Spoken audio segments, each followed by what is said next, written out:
enjoy this. My birthday was Monday. Now I finally get to go home and enjoy it with some Burger King. Here I come, baby! Burger King! Burger King! Yo! And talk to Bob Bear, because he's my man. Don King, kiss my ass.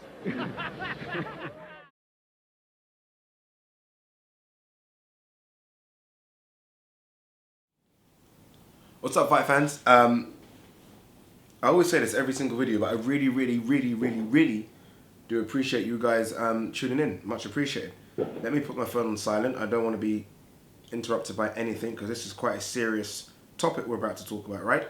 This is a big one.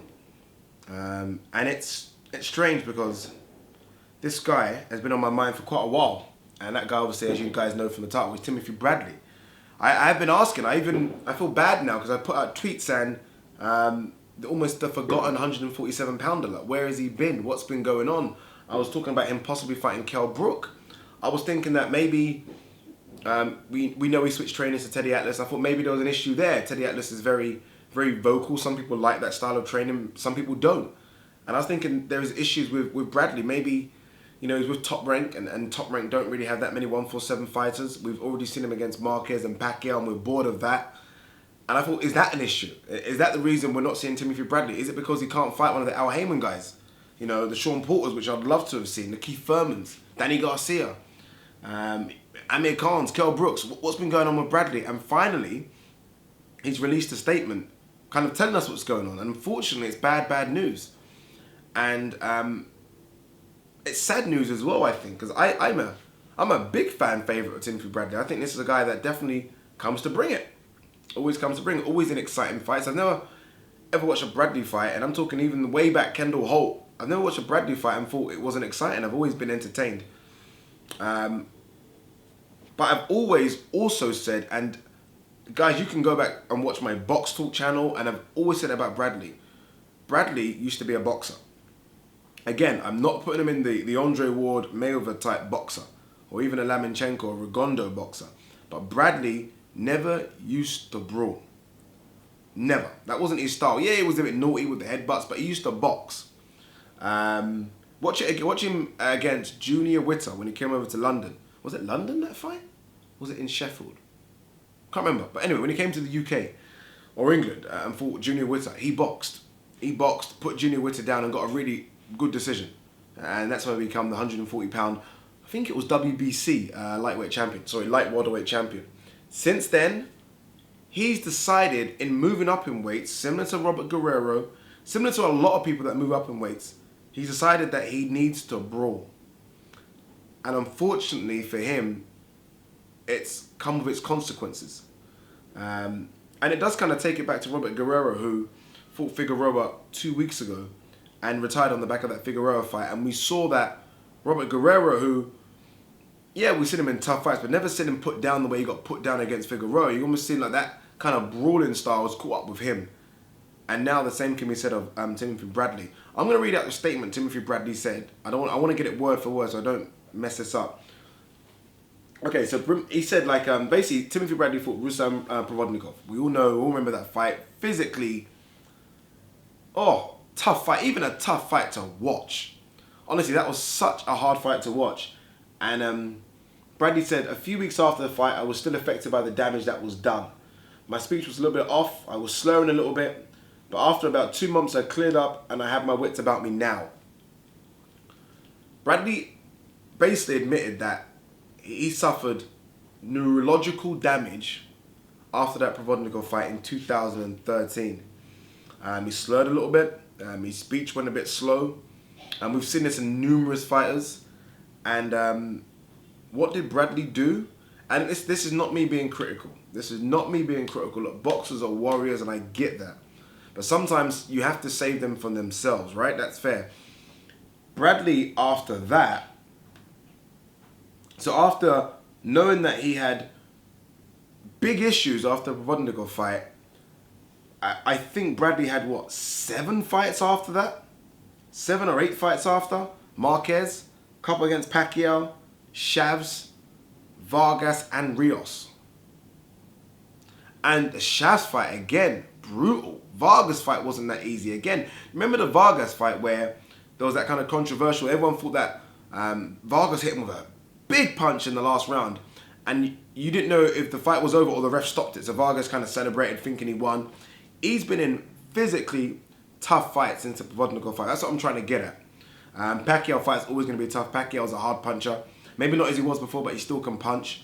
So he's been in against tough fighters. Rios, yes, he put Rios to sleep, but Rios can fight as well. Rios hits hard as well.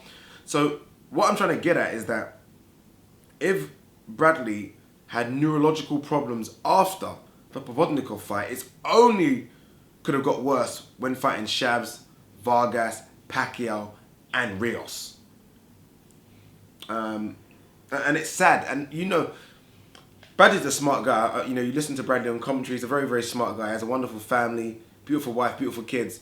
And you almost feel like he's the smart one. I'm not being disrespectful, but he's a smart boxer. You can imagine all the boxers out there that don't have that good support system, but almost experience what he experienced against Provodnikov and have continued to fight for 10, 15, 20 years. Don't tell me Roy Jones hasn't had that same problem after those knockouts against the likes of Macronelli, and going way, way back, Tava. Even James Toney, big speech problem. Shane Mosley. Listen to Shane Mosley interviews of 15 years ago. Listen to Shane Mosley interviews now. Not the same guy. Floyd Mayweather, the guy that doesn't get hit at all. Again, listen to a Floyd Mayweather interview 15, 20 years ago. Listen to Floyd now. It's definitely a bit slower. It does take its toll on you in boxing. So look, I'm happy that Bradley's retired. Fingers crossed it's a permanent retirement. He would have made really good money from the Pacquiao fights. It was a bit of a draw himself, not a big draw, but he would have made money regardless against Shabs and Vargas and Rios. Hopefully he's used his money wisely. And hopefully, look, he's the kind of guy that I'd like to see training. I think Bradley has a lot to offer for boxing, whether it be in the commentary booth or as a trainer or a manager, or even as a promoter. We've seen recently Evander Holyfield started his own promotional company.